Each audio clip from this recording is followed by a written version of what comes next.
Setelah bertemu Yulseon, Li Guak kemudian melanjutkan tugasnya untuk berjaga. Dan ketika tugasnya untuk berjaga selesai, Li Guak pun berjalan-jalan keluar markas aliansi surga Giok. Dirinya kini berdiri di depan sebuah danau besar. Li Guak kemudian berpikir, mulai saat ini, dirinya harus benar-benar merelakan Yulseon. Dan, dirinya juga harus benar-benar berdamai dengan kenyataan saat ini. Li Guak kemudian merasa jika tempat bernama aliansi surga Giok perlahan-lahan seperti penjara untuknya. Sudah bertahun-tahun dia hidup di sini. Saat Li Guak berpikir seperti itu, tiba-tiba, dia merasakan kehadiran seseorang. Li Guak pun berkata, "Siapa kau?" Seorang wanita kemudian menjawab, "Namaku, Dan Lieon." "Lalu, siapa namamu?"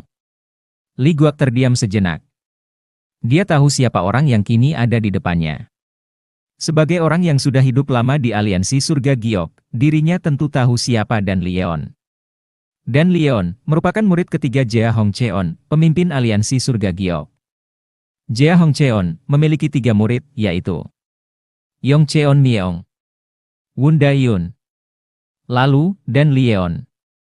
Li Guak tentu bingung. Mengapa orang yang memiliki kedudukan yang begitu tinggi menemui dirinya? Maka dari itu, dirinya pun menjawab, "Namaku, Li Guak. Prajurit aula luar." "Nona, kenapa Anda menemuiku?" Dan Lieon kemudian berkata, "Itu karena apa yang telah kau perbuat." Li Guak langsung terdiam. Dirinya bingung. Memangnya, apa yang sudah dia perbuat? Sampai-sampai, Dan Lieon menemuinya. Dan Lieon berbicara lagi. "Aku mendengarnya dari Yulseon. Itu tak akan masalah jika menyangkut wanita lain. Tapi ini menjadi masalah karena menyangkut Yulseon." Li Guak kemudian bertanya, "Apa maksudmu?"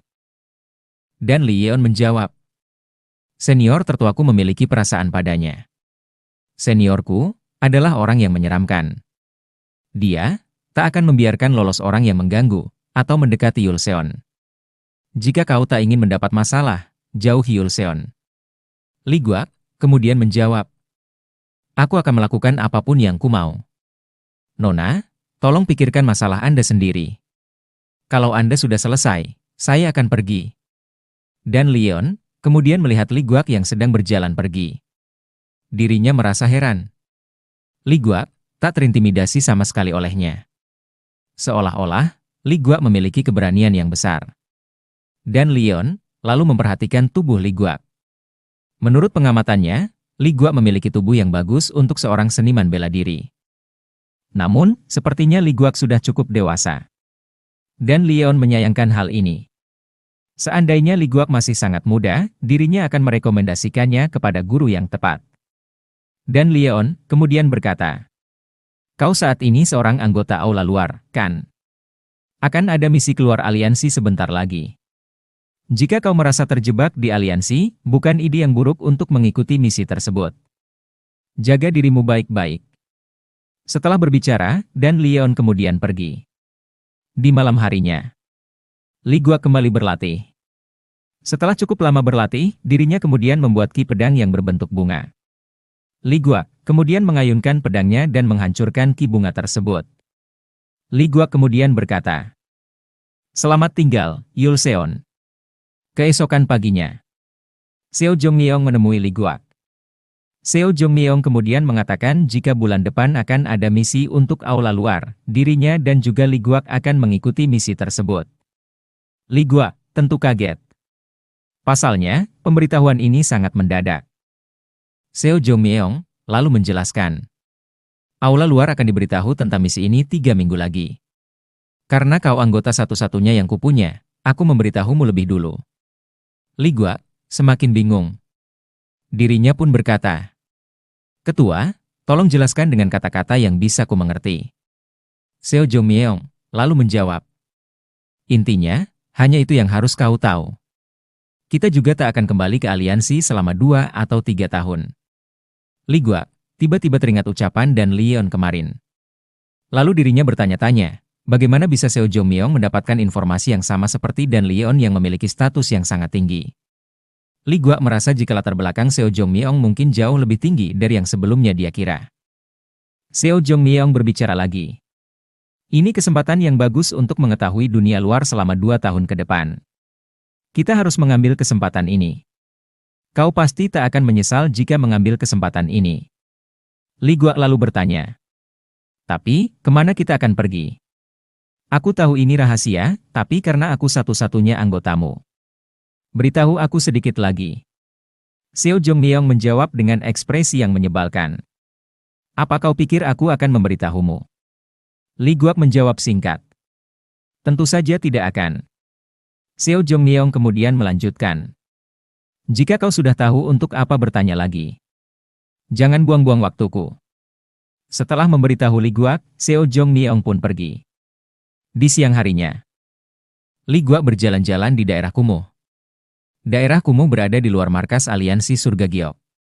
Tentu, suasana di sini berbeda dengan di dalam markas aliansi. Beberapa pengemis terlihat di pinggir jalan. Tak hanya itu, beberapa orang juga terlihat berkumpul di pinggir jalan. Meskipun terlihat sedikit menyedihkan, orang-orang tersebut justru memandang rendah Li Guak.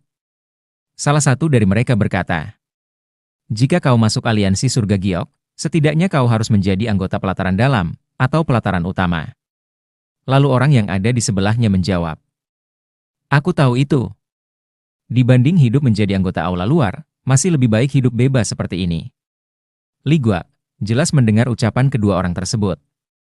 Dirinya kemudian berbicara dalam hati. Bahkan, orang-orang dari daerah kumuh memandang rendah diriku. Lain kali, aku tak akan memakai seragam aula luar. Li Guak kemudian terus berjalan. Tiba-tiba, dirinya melihat dua orang yang nampaknya sedang bertengkar. Seorang pria berbadan besar dan seorang wanita yang bertubuh kecil. Wanita itu berteriak kepada pria yang berbadan besar. Bagaimana dengan janji yang kau buat dengan masterku? Pria berbadan besar itu menjawab. Siapa yang bilang itu sebuah janji? Aku hanya bilang jika aku akan mempertimbangkannya. Wanita itu nampak kesal. Badannya gemetar karena menahan amarah. Pria besar itu kemudian berbicara lagi. Ya ampun, seram sekali. Aku sampai ketakutan. Wanita itu menjawab. Jangan lupakan itu. Aku akan melaporkannya pada masterku. Ingat itu. Li Guak yang melihat wanita itu merasa sedikit familiar. Dirinya pernah bertemu dengan wanita tersebut setahun yang lalu. Dan namanya adalah Lim Sobo. Menyadari jika Li Guak sedang melihat mereka berdua, si pria besar itu kemudian berkata kepada Lim Sobo sambil menunjuk ke arah Li Guak. Lakukan apapun yang kau mau. Tapi, di sana ada laki-laki yang terus menatapmu. Lim Sobo kemudian melihat ke arah Li Guak lalu berkata. Kakak Li Guak, apa yang sedang kamu lakukan di sini? Li Guak terdiam sejenak. Dirinya tak menyangka jika Lim Sobo masih mengingatnya. Maka dari itu, dirinya pun menjawab.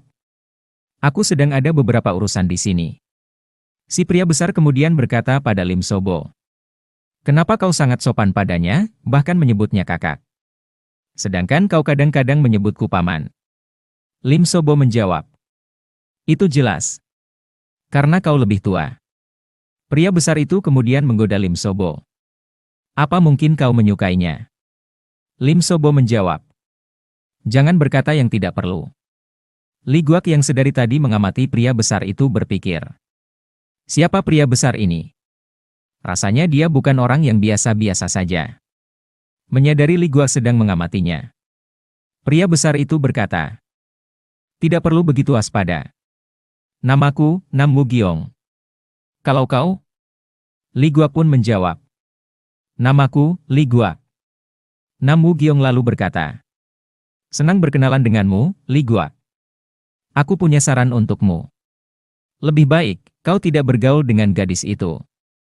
Kau akan mendapat masalah yang tidak perlu nantinya. Lim Sobo yang mendengar ucapan Nam Woo Giong pun berkata. Paman yang satu ini. Dia jelas manusia yang tak mampu untuk berteman. Nam Woo Giong membalas. Kau cukup bilang saja pada mastermu kalau aku akan memikirkannya. Lim Sobo kemudian menarik tangan Li Guak lalu pergi meninggalkan Nam Woo Giong. Melihat Li Guak dan Lim Sobo pergi, Nam Woo Giong kemudian berkata pada Li Guak. Sampai jumpa, Li Guak. Jangan lupa untuk berhati-hati jika di dekatnya. Setelah Li Guak dan Lim Sobo pergi, Nam Wu Giong menghela nafas lalu kemudian berkata, Xiao Jungwol itu gigih sekali. Tiba-tiba saja, seorang pria tua muncul di belakang Nam Wu Giong. Pria tua itu berkata kepada Nam Wu Giong, sepertinya, aku harus segera pergi. Selama aku ada di sini, Yo Jungwol akan terus mengirim gadis itu kemari. Nam Wu Giong membalas, tidak peduli kau pergi kemana. Selama kau berada di wilayah aliansi surga Giok, mustahil untuk menghindarinya. Pria tua itu bertanya, serius? Nam Wu Giong menjawab, dia dipanggil si otak terhebat bukan tanpa alasan. Gadis muda itu juga bukan gadis biasa. Walaupun dia terlihat seperti sedang bertengkar denganku. Dia terus-menerus memperhatikan reaksiku dan sekelilingnya. Gadis itu sangat licik. Pria tua itu kembali berbicara. Jadi, bukan hanya Yu Jingwol yang harus kita waspadai. Tapi, muridnya juga. Lalu, bagaimana dengan pria bernama Li Guak? Sepertinya dia dekat dengan gadis itu. Nam Wu Giong terdiam sejenak, lalu berkata, aku tidak yakin. Li Guak memang terlihat biasa dari luar. Tapi, ada yang janggal jika diteliti lebih jauh. Untuk seorang prajurit anggota aula luar, matanya terlihat jelas dan dalam. Dia juga terlihat tenang. Itu sangat mengagumkan. Setelah berjalan cukup jauh, Lim Sobo berbicara kepada Li Guak. Aku yakin, sekarang orang itu pasti sedang membicarakanmu di belakang. Li Guak lalu bertanya, siapa sebenarnya orang itu? Lim Sobo menjawab, seorang pencuri yang memasuki rumah orang lain tanpa izin. Li Guak, yang merasa bingung kemudian berbicara. Dia seharusnya dikejar, kalau dia seorang pencuri. Lim Sobo lalu menjelaskan. Orang yang mendukungnya tidak mudah dihadapi. Itulah kenapa masterku memperhatikannya. Setelah berbicara, Lim Sobo tiba-tiba terdiam seolah sedang berpikir.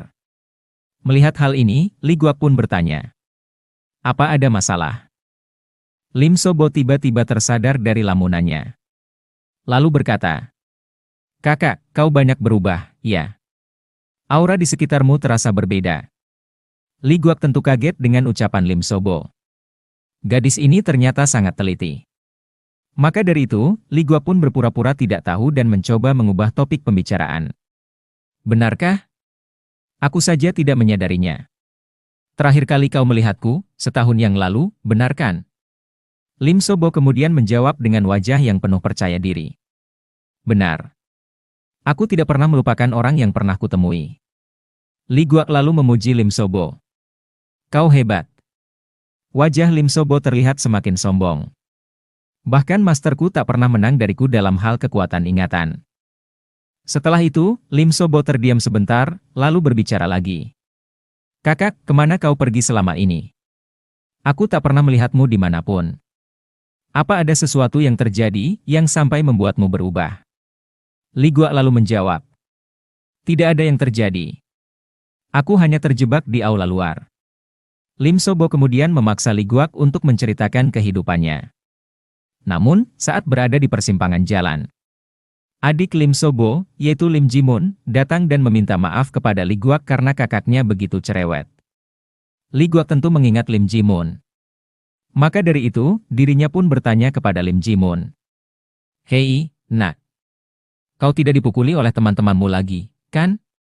Dengan wajah percaya diri. Lim Jimun menjawab. Tentu saja tidak. Waktu sudah banyak berlalu. Sekarang, para berandalan itu tak akan bisa mendaratkan satu pukulan pun padaku. Li Guak menghela nafasnya, lalu berkata. Kalian berdua sama saja. Dengan kompak mereka berdua menolaknya. Mereka berdua sama-sama tidak ingin disamakan. Setelah pertemuan tersebut, Li Guak pun kembali ke markas. Li Guak kemudian melakukan aktivitasnya seperti biasa, yaitu latihan. 1 bulan pun berlalu. Misi untuk aula luar akhirnya dimulai. Di gerbang aliansi, rombongan aula luar terlihat mulai berangkat menuju tempat misi. Pemimpin pelataran dalam, Jo Shin Yun. Dan pemimpin pelataran utama, Nam Il Geuk yang dijuluki pembunuh berdarah gelap. Mereka berdua melihat rombongan aula luar yang mulai berangkat dari atas benteng. Jo Shin Yun kemudian berkata, kita akhirnya menuju keluar. Nam Il-geuk yang berada di sebelahnya berbicara. Ini butuh waktu yang lama. Namun, aku senang. Akhirnya, aula pelatihan neraka darah baja bisa dibuka sekarang. Jo Shin Yun menjawab. Memang butuh waktu yang lama bagi kita meyakinkan Sekte Gunung Hua untuk membuka tempat itu lagi. Hal ini karena tempat itu berada di wilayah mereka. Akan bagus jika para penguasa tersembunyi itu terlibat, tetapi... Jo Shin Yun tak menyelesaikan ucapannya, melihat hal ini, Nam Il-geuk pun berkata. Jangan mulai membicarakannya. Para penguasa tersembunyi itu menjadi pengecut setelah perang darah surgawi. Itu sebabnya rombongan iblis surgawi memandang rendah kita. Nam Il-geuk menghela nafas, lalu berbicara lagi. Satu-satunya alasan kenapa para penguasa tersembunyi itu masih terkenal dan dihormati yaitu, karena Sekte Gunung Hua, seorang seniman bela diri hebat. Dari Sekte Gunung Hua, berhasil mengakhiri perang darah surgawi dengan kedua tangannya 100 tahun lalu. Dan, orang itu dijuluki, tinju iblis dari Gunung Hua. Jo Shin Yun yang nampak tidak percaya kemudian berbicara. Aku tidak percaya pada cerita dari masa lalu yang dilebih-lebihkan. Nam Il-geuk kemudian menjawab. Meskipun itu yang dipikirkan hampir semua orang yang tidak percaya. Tapi, itu bukan cerita yang dilebih-lebihkan. Aku melihatnya dengan kedua mataku. Pada kenyataannya, dia adalah orang yang bahkan lebih kuat daripada dalam cerita. Jo Shin Yun yang masih tidak percaya bertanya. Apa benar begitu? Nam Il-geuk lalu berbicara kembali. Aku belum pernah bertemu dengan orang yang lebih menakutkan darinya. Kau mungkin tidak percaya. Bahkan, aku mengasihani bajingan pemuja iblis saat itu. Dan, aku merasa aman saat itu karena aku bukan pemuja iblis. Jo Shin Yun kemudian terdiam. Dirinya bertanya-tanya dalam hatinya. Bukankah cerita tinju iblis dari Gunung Hua hanya cerita untuk anak kecil? Melihat Jo Shin Yun yang terdiam, Nam Il-geuk kemudian tertawa lalu berkata. Sepertinya aku sudah mengatakan banyak hal yang tidak perlu. 20 hari kemudian. Li Gua saat ini terus berjalan menuju tempat misi bersama dengan rombongan aula luar. Seok Yeocheon terus mengeluh karena dirinya sudah 20 hari berjalan kaki. Terlebih, belum ada pemberitahuan yang jelas mengenai misi ini. Orang-orang yang berada di sampingnya memberitahu Seok Yeocheon jika ini kemungkinan merupakan misi rahasia. Seok Yeocheon tentu sedikit percaya karena suasananya begitu mencurigakan. Dirinya pun berpikir, jangan-jangan, ini adalah misi yang akan mempertaruhkan harga diri aliansi surga giok. Sampai akhirnya mereka sampai di sebuah reruntuhan. Li Gua bertanya kepada Seo Jongmyeong. Apakah ini merupakan tempat misi? Seo Jongmyeong lalu menjelaskan. Jika ini memang benar tempat misi. Tempat ini bernama Gunung Sohua. Dan, di tempat ini juga terdapat aula pelatihan neraka darah baja. Dikarenakan misi ini rahasia, jadi tempat ini dirahasiakan kepada aula luar sebelumnya. Setelah mendengar penjelasan Seo Jongmyeong, Seok Yeocheon semakin berekspektasi tinggi. Dirinya lalu berkata, akhirnya kita mendapatkan misi penting. Hari di mana kita akan benar-benar diakui akan datang. Seo Jongmyeong kemudian menjawab, itu benar. Kalian punya misi penting untuk merenovasi reruntuhan ini dan membuat pemukiman baru. Jawaban Seo Jongmyeong langsung menghancurkan ekspektasi Seok Yeocheon dan juga Li Gua. Melihat kekecewaan di wajah mereka berdua, Seo Jongmyeong pun kembali berbicara.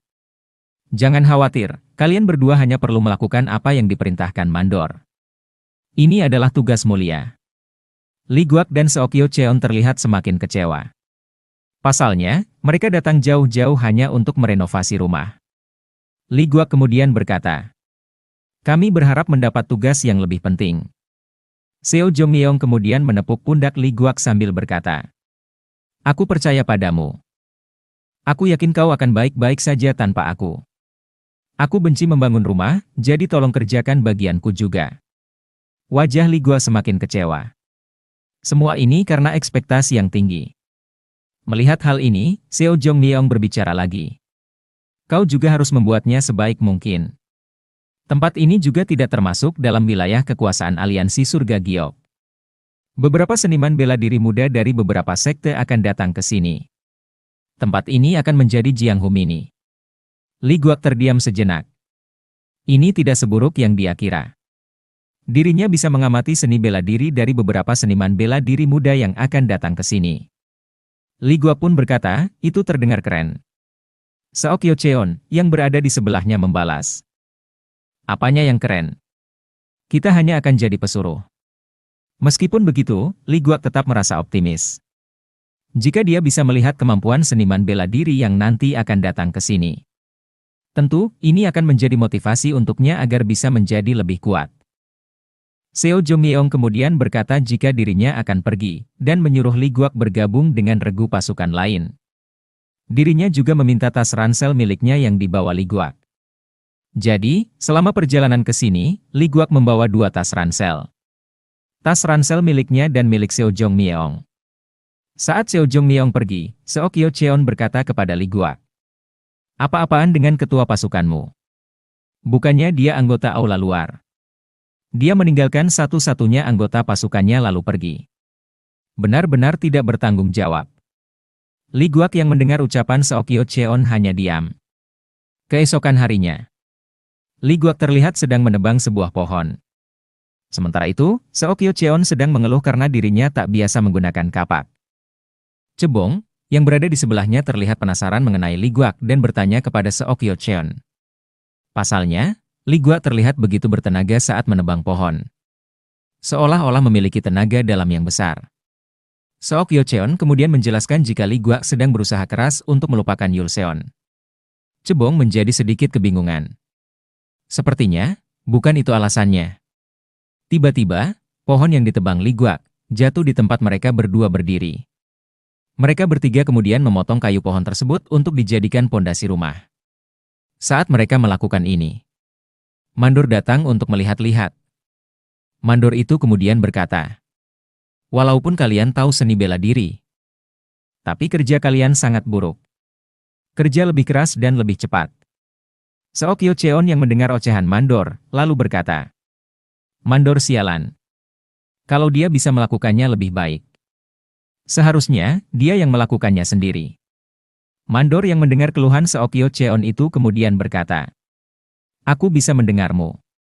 Kalau kau tidak senang, kau seharusnya menjadi mandor, bukan menjadi anggota aula luar. Meskipun Seok Yeocheon sering mengeluh, Li Guak justru sebaliknya. Dirinya terus bekerja dengan semangat. Mandor yang melihat Li Guak pun merasa sedikit heran.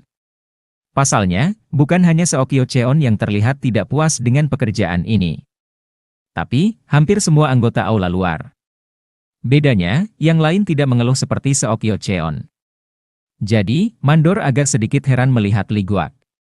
Saat tengah hari, Seok Yeocheon dan Cebong mengajak Li Guak untuk beristirahat. Cebong berkata, meskipun Li Guak bekerja keras, Mandor sialan itu tak akan mengakuinya. Namun, Li Guak menolak, dengan alasan akan bekerja sebentar lagi. Malam harinya, semua anggota aula luar sudah terlihat sangat kelelahan. Mereka kini beristirahat di dalam tenda sementara yang didirikan di dekat tempat reruntuhan. Seok Yeocheon kemudian bertanya kepada Li Guak. Guak, apa kau tidak lelah? Apa tubuhmu masih sanggup setelah semua pekerjaan berat yang kau lakukan?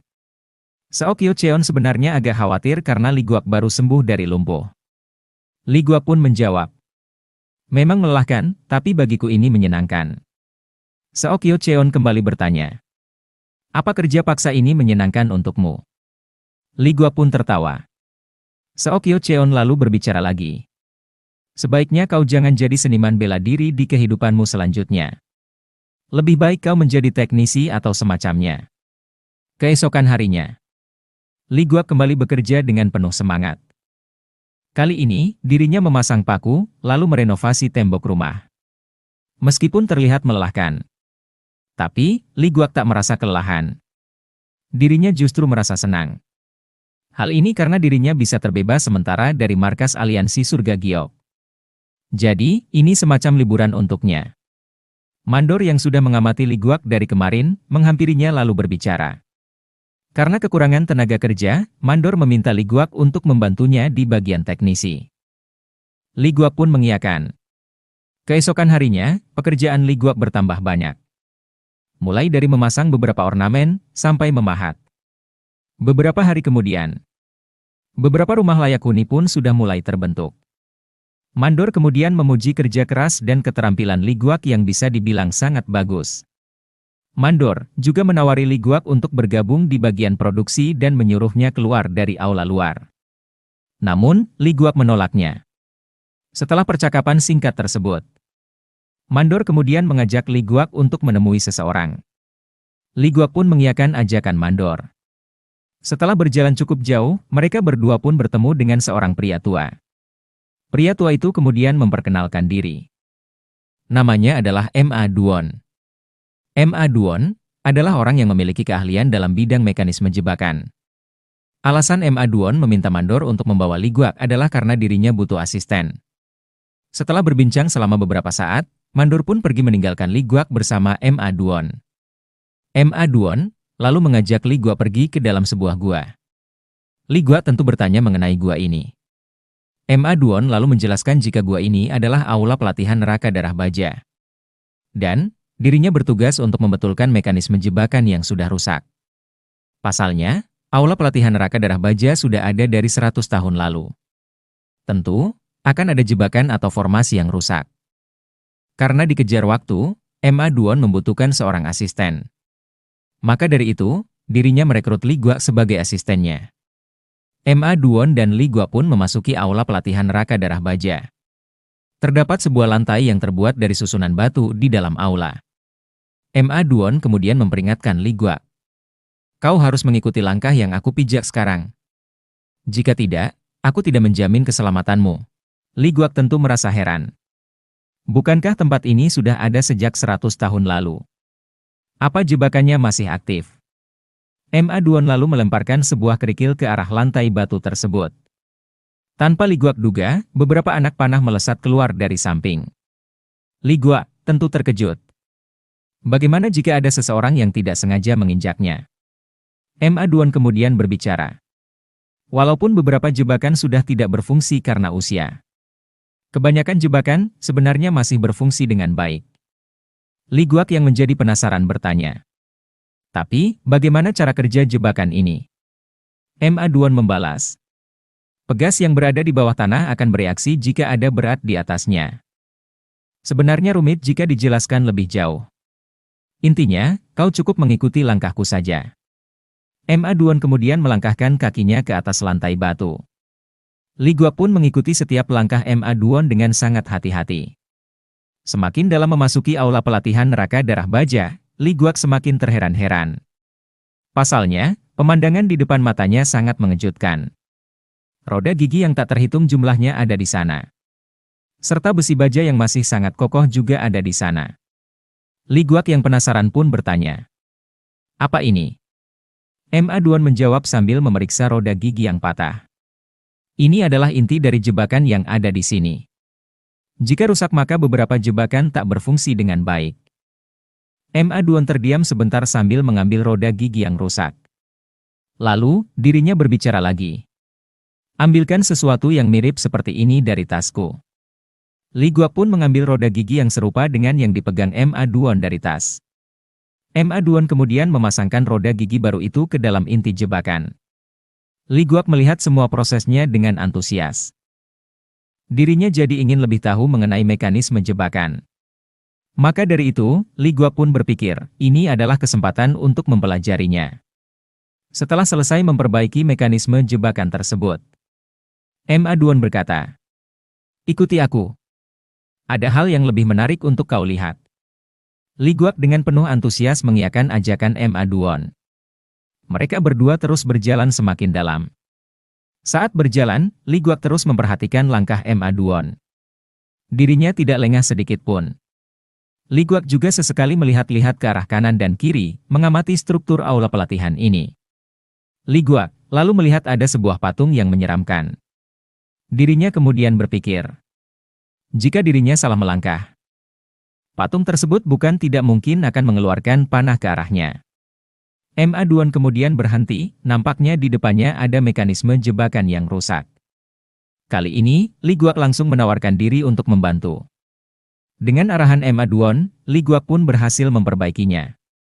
M.A. Duon yang merasa terbantu langsung memuji Li Guak. Mereka berdua pun kembali berjalan semakin dalam. Saat berjalan, Li Guak berkata, "Di dalam sini terlihat sangat modern." Ma Duan tersenyum, lalu menjawab, "Orang-orang zaman dahulu sangat bijaksana. Hal ini bisa dilihat dari bangunan yang telah mereka buat." Ma Duan kemudian berhenti berjalan, lalu berbicara lagi. "Ada sesuatu yang menarik di depan sana." Li Guak jelas terkejut, tak jauh dari tempatnya berdiri, ada 18 patung perunggu berbentuk manusia. Li Guak yang penasaran kemudian bertanya, "Apa itu?" Ma Duan lalu menjawab, "Itu adalah 18 patung perunggu yang dibuat oleh kuil Shaolin." Li Guak yang penasaran, bertanya lagi, "Apakah ini sudah rusak?" Ma Duan membalas, "Tidak. Masih berjalan dengan baik." Li Guak yang sudah sangat penasaran berkata, "Bolehkah aku melihat cara kerjanya?" Ma Duan tertawa, lalu memperbolehkan Li Guak untuk melihat cara kerja patung-patung tersebut. Ma Duan kemudian memberitahu Li Guak untuk menginjak lantai batu yang ada di depan patung-patung tersebut. Li Guak yang sudah penasaran pun melakukannya. Ke-18 patung perunggu itu kemudian bergerak. Patung-patung perunggu itu melakukan gerakan seni bela diri dari kuil Shaolin. Li Guak yang melihat hal ini merasa sangat kagum. Pasalnya, gerakan patung-patung perunggu itu sangat efektif, dan hampir tak ada celah. Ke-18 patung perunggu itu awalnya ada di kuil Shaolin. Namun, karena perang 100 tahun lalu dan kuil Shaolin hancur, patung-patung ini pun akhirnya dibawa ke Gunung Sohua. Li Guak kemudian membayangkan jika dirinya bertarung dengan ke-18 patung perunggu tersebut. Tulang-tulangnya kemungkinan akan hancur dan ototnya akan robek. Namun, Li Guak tidak takut. Sebaliknya dia ingin mencobanya. Namun, karena dirinya hanya berasal dari aula luar, Li Guak tak bisa mencobanya untuk saat ini. Melihat Li Guak yang terpesona, Ma Duan pun berkata, "Mengesankan bukan?" Li Guak menjawab, "Iya. Para seniman bela diri muda itu sangat beruntung. Dengan melakukan pelatihan di sini, kemampuan mereka akan meningkat." Ma Duan kemudian menjawab, "Jika salah satu dari mereka bisa melewati seluruh rintangan yang ada di sini, mereka akan menjadi seniman bela diri yang sangat hebat. Itu pun kalau mereka dapat keluar hidup-hidup dari sini. Lagi pula, ini hanyalah salah satu jebakan yang ada di sini, masih banyak yang lainnya." 2 bulan kemudian, salju sudah mulai turun di Gunung Sohua.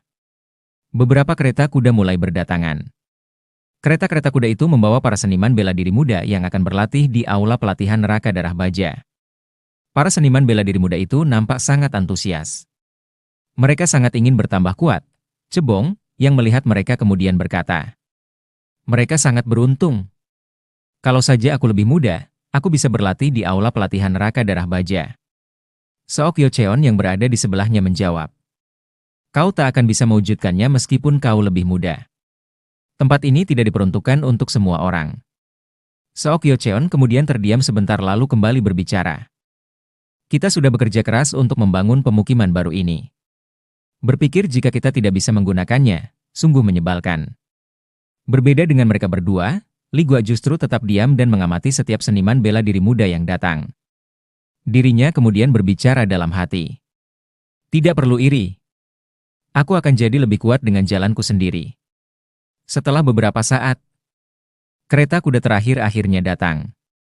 2 orang turun dari kereta kuda tersebut. Seorang pria besar, dan seorang wanita. Wanita tersebut adalah Han So Cheon. Pria besar tersebut kemudian berbicara, "Apakah ini aula pelatihan neraka darah baja yang terkenal itu?" Han So Cheon yang berada di sebelahnya berkata, "Ayo pergi. Sepertinya kita yang terakhir datang." Pria besar itu menjawab, "Baiklah, penyihir es." Mereka berdua kemudian bergabung bersama para seniman bela diri muda lain yang sudah berkumpul di sebuah lapangan.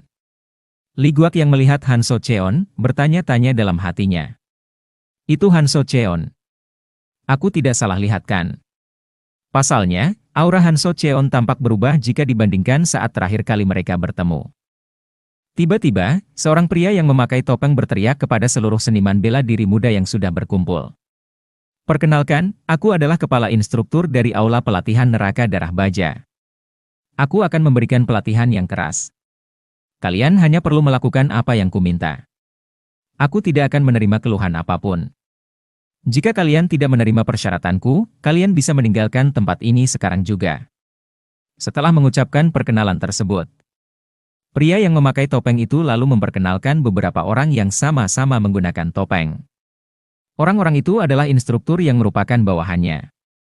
Di topeng mereka juga terdapat nomor. Para instruktur tersebut bertugas untuk membuat para seniman bela diri muda bertambah kuat. Tiba-tiba, seorang seniman bela diri muda mengacungkan tangannya dan bertanya kepada kepala instruktur. Kepala instruktur kemudian menanyakan namanya. Seniman bela diri muda itu kemudian memperkenalkan diri. Namanya adalah Soge Umjin dari klan Hwaryong. Soge Umjin kemudian bertanya kepada kepala instruktur. Mengapa para instruktur menggunakan topeng? Pasalnya, hanya sekte ortodoks yang berada di sini, dan tak ada yang berasal dari rombongan iblis surgawi. Tiba-tiba, salah satu instruktur memukul perut Soge Umjin. Soge Umjin kemudian bertanya, "Kenapa?" Instruktur itu tak menjawab dan malah menendang kepala Soge Umjin. Soge Umjin terpental. Namun, instruktur itu terus menghajar Soge Umjin tanpa ampun. Para seniman bela diri muda yang lain tentu kaget.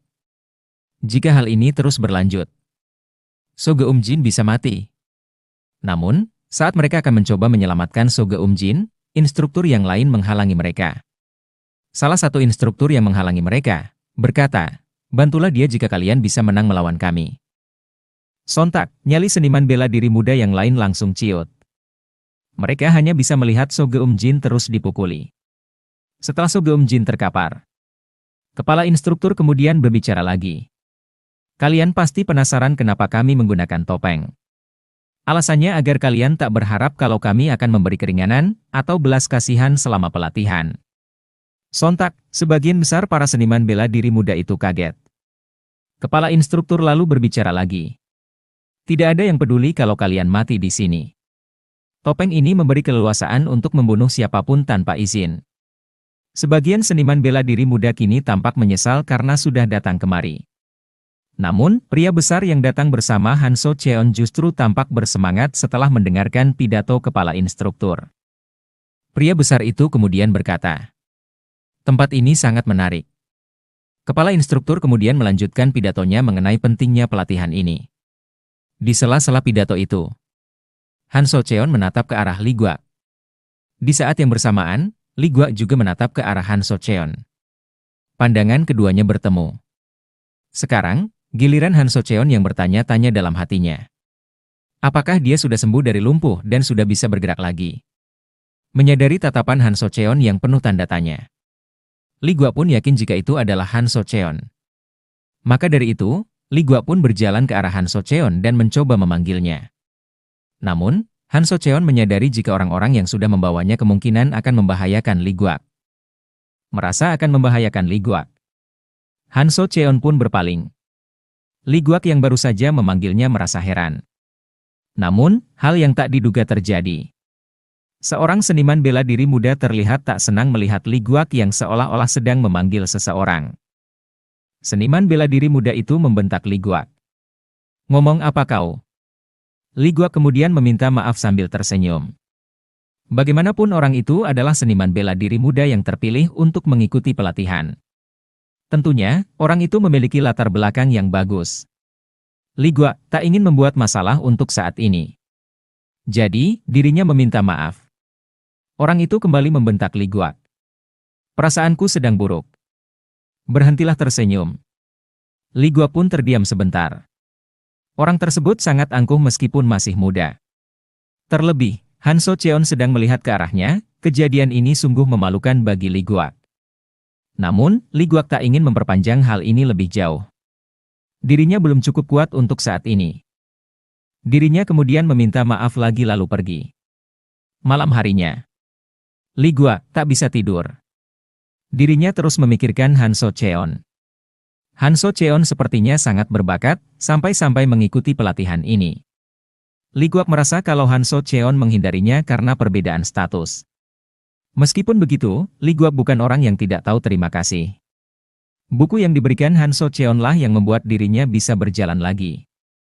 Karena tidak bisa tidur, Li Guak pun memutuskan untuk berlatih. Menjadi lebih kuat, mungkin bisa menjadi cara untuk berterima kasih kepada Han So Cheon. Li Guak pun berlatih seni tusukan tak terlihat.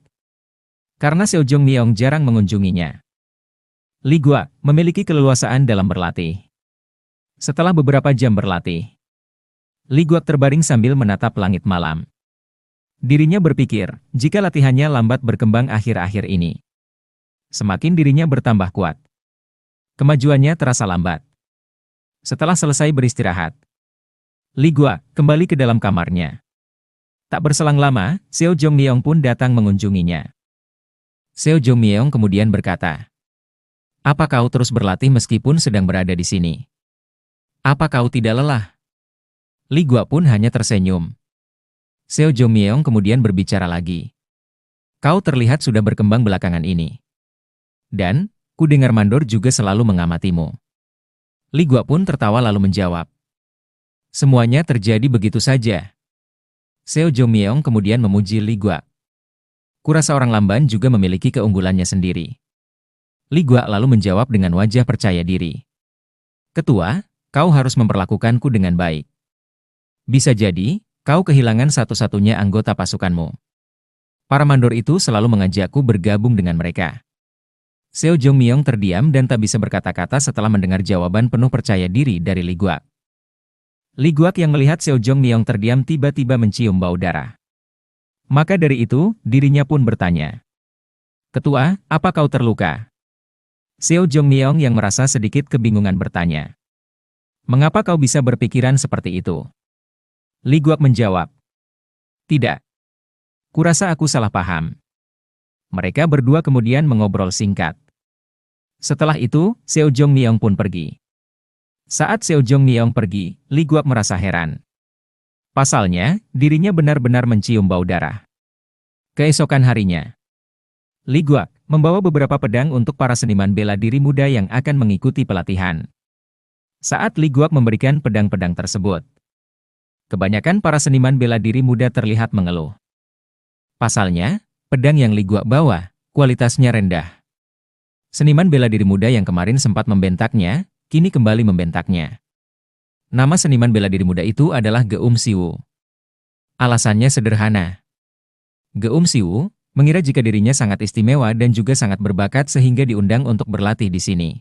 Namun, ketika melihat pedang yang diberikan oleh Li Guak tidak berkualitas, dirinya merasa jika ini adalah penghinaan. Melihat Li Guak yang tak menjawab, Geum Siwoo berteriak, "Jangan-jangan kau mencurinya. Kenapa kau tidak menjawab? Kau sangat mencurigakan." Dengan ekspresi wajah tenang, Li Guak menjawab, "Aku hanya prajurit tingkat rendah. Untuk apa prajurit tingkat rendah sepertiku mencuri senjata?"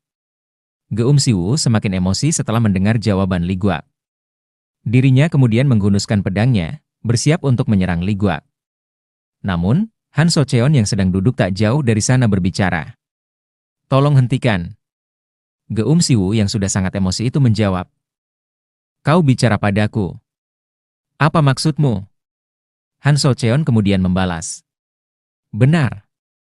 Aku berbicara padamu. Orang itu hanya melaksanakan tugasnya membawa pedang ke sini. Jangan jadi pengecut dengan melampiaskan amarahmu padanya." Geum Siwoo kemudian membentak Han So Cheon, "Apa kau bermaksud menyuruhku menggunakan pedang jelek ini?" Geum Siwoo terdiam sejenak, kemudian lanjut berbicara sambil menunjuk ke arah Li Guak. "Apa kau ada hubungannya dengan pria itu? Apa kau jatuh cinta dengan pria tak berguna seperti itu?" Mendengar hal itu, Han So Cheon langsung berdiri. Dan, hanya dalam beberapa detik saja, Han So Cheon sudah berada tepat di depan Geum Siwoo. Han So Cheon lalu berkata, "Kalau kau terus berbicara, aku akan menghancurkan semua gigimu." Geum Siwoo terlihat panik. Pasalnya, Han So Cheon terlihat menyeramkan. Tatapan Han So Cheon begitu dingin dan tanpa emosi. Han So Cheon seolah bisa membunuhnya kapan saja. Namun, karena memiliki harga diri yang tinggi, Geum Siwoo mencoba berbicara dengan keberaniannya yang tersisa. "Kau ingin berkelahi, hah?" Li Guak, yang melihat kejadian ini khawatir terhadap Han So Cheon. "Li Guak, Tidak ingin Han So-cheon mendapat masalah karena membelanya. Tiba-tiba saja, pria besar yang datang bersama Han So-cheon menghentikan mereka berdua. Mari hentikan sampai di sini. Pria besar itu kemudian berbicara kepada Han So-cheon. Ayolah, penyihir es. Ada apa denganmu? Kau tidak seperti biasanya. Han So-cheon kemudian berbalik lalu pergi. Geum Siwoo berbicara pada si pria besar. Kenapa kau ikut campur? Ini masalahku dengan si jalang itu. Si pria besar kemudian mencengkeram bahu Geum Siwoo. Setelah Han So-cheon pergi agak jauh dari tempat tersebut, si pria besar pun melepaskan cengkeramannya, lalu berkata, "Kau tidak tahu terima kasih ya?" Geum Siwoo yang kebingungan bertanya, "Apa maksudmu?" Si pria besar kemudian menjawab sambil pergi, "Aku baru saja menyelamatkanmu." Li Guak, yang melihat seluruh kejadian tersebut semakin bingung. Pasalnya, Han So-cheon sudah banyak berubah. Di tempat lain, seluruh instruktur kini sedang berkumpul. Kepala instruktur kemudian berbicara. Apa persiapannya sudah selesai? Instruktur nomor 1 menjawab. Sudah selesai. Senjata juga sudah dibagikan. Kepala instruktur kemudian membalas. Bagus. Kita bisa memulai pelatihannya besok. Mungkin akan banyak peserta yang mati. Jadi, persiapkan diri kalian. Semua instruktur yang berada di sana dengan kompak menjawab. Baik, Kepala Instruktur. Kepala Instruktur kemudian menjelaskan mengenai pentingnya pelatihan yang akan diadakan besok di Aula Pelatihan Neraka Darah Baja. Setelah selesai menjelaskan, Kepala Instruktur meminta instruktur nomor 1 untuk tetap di sini. Sementara yang lainnya disuruh pergi. Setelah yang lainnya pergi, Kepala Instruktur membuka topengnya. Ternyata, Kepala Instruktur merupakan seorang pria tua dengan bekas luka di wajahnya. Pria tua itu kemudian berkata kepada instruktur nomor 1, "Sekarang, hanya tinggal kita berdua. Kau bisa melepaskan topengmu." Instruktur nomor 1 kemudian membuka topengnya. Ternyata, instruktur nomor 1 adalah Seo Jong Myeong. Pria tua itu lalu berbicara lagi. Jong Myeong, apa kau baik-baik saja? Seo Jong Myeong menjawab sambil tersenyum. Tentu saja. Apa ada yang salah? Aku benar-benar baik-baik saja. Aku merasa sangat baik saat ini. Pria tua itu menghela nafas lalu berbicara. Kehilangan regu tanpa bayangan menjadi kekalahan besar bagi aliansi. Siapa yang akan mengira jika rombongan iblis surgawi akan menusuk kita dari belakang? Jangan salahkan dirimu. Mereka mati bukan salahmu. Tatapan mata Seo Jong Myeong menjadi tajam. Lalu dirinya berkata, mereka bukan hanya anggota reguku. Mereka juga saudaraku, dan juga murid sekte di Ancang. Dengan kepergian mereka, warisan sekte di Ancang sudah mati. Pria tua itu kemudian berkata, "Kau masih di sini. Kau harus meneruskan warisan sekte di Ancang." Seo Jong Myeong menjawab, "Itu hanyalah siklus jatuh dan bangkitnya sebuah sekte. Mustahil untuk membangun ulang di saat sudah mengalami kehancuran. Teknik pamungkas sekte di Ancang yang sudah dipelajari oleh saudaraku akan tetap hilang bersama dengan kematian mereka. Sekarang, sekte di Ancang hanya tinggal sebuah nama, dan tak akan bertahan lebih lama lagi." Seo Jong Myeong terdiam sesaat lalu kembali berbicara dengan penuh kemarahan. "Aku satu-satunya murid sekte di Ancang sekarang. Sialan. Ini semua salah bajingan rombongan iblis surgawi." Pria tua itu menghela nafasnya lalu berbicara. "Kurasa, menempatkanmu di aula luar untuk mendinginkan kepalamu, tidak terlalu efektif." Seo Jong Myeong membalas. "Itu tidak benar. Kepalaku sudah dingin." Pria tua itu kemudian bertanya, "Bagaimana kehidupanmu di aula luar?" Seo Jong Myeong menjawab, "Aku hanya punya satu bawahan." Pria tua itu kembali bertanya, "Begitu ya? Apa dia bagus dalam hal seni bela diri?" Seo Jong Myeong kemudian menjelaskan jika Li Guak tidak punya banyak pondasi bela diri. Namun, Li Guak nampaknya cukup bagus dalam hal jebakan. Hal ini Seo Jong Myeong ketahui setelah mendapat laporan dari Mandor dan Ma Duon. Setelah menjelaskan mengenai Li Guak, Seo Jong Myeong pun pergi. Setelah Seo Jong Myeong pergi, pria tua itu bergumam, "Jika dia masih ada, Maka, tak perlu membuka aula pelatihan neraka darah baja seperti ini. Pria tua itu mengingat si tinju iblis. Seniman bela diri hebat yang menjungkir balikan dunia 100 tahun lalu. Li Gua kini sedang berjalan menuju rumah sementara yang dirinya tinggali di sini. Dirinya baru saja selesai memeriksa jebakan-jebakan yang ada di aula pelatihan neraka darah baja. Pasalnya, pelatihan akan dilaksanakan besok. Saat Li Gua sedang asik berjalan, dirinya bertemu dengan Seok Yeon. Seok Yeon mengajaknya untuk minum-minum. Namun, Li Gua menolak dan beralasan jika dirinya merasa lelah setelah memeriksa jebakan. Saat Li Gua sampai di rumah, dirinya merasakan kehadiran seseorang. Li Gua menyangka jika itu adalah Seo Jong Myung. Maka dari itu, dirinya berkata, "Ketua, apa kau sudah kembali?" Namun, itu bukan Seo Jong Myung, melainkan Geum Siwoo. Geum Siwoo kemudian berkata, "Kenapa kau begitu lama? Aku sudah menunggumu sangat lama di sini." Li Gua lalu membalas, "Kau si kurang ajar. Apa yang kau lakukan di sini?"